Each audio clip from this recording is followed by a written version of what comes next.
Good morning, Pastor Steve here. Mark 9:49 and 50. Everyone should be salted with fire. Every sacrifice shall be salted with salt.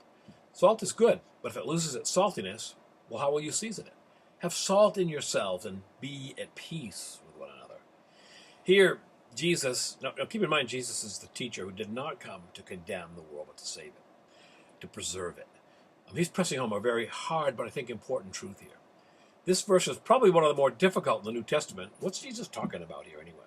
Well, there's been many different interpretations. One is that the fire refers to the tribulation and suffering that accompanied living sacrifice business. Romans 12 says, I beseech you, brothers, by the mercies of God, that you present your bodies a living sacrifice, holy, acceptable to God. And since Old Testament sacrifice always included salt, look at Leviticus chapter 2, verse 13, for instance.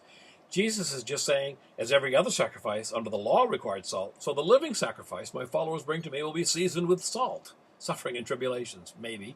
Another main interpretation is that fire refers to the Holy Spirit. As his presence in our life seasons us, it purifies, preserves, and adds flavor to our lives and makes our living sacrifice acceptable to God.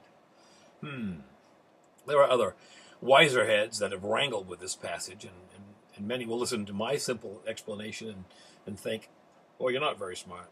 I just know this.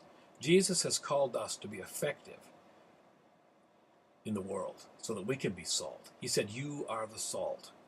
Be salt. Be salty salt.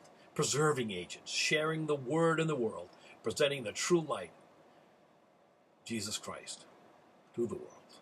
That's just a simple explanation.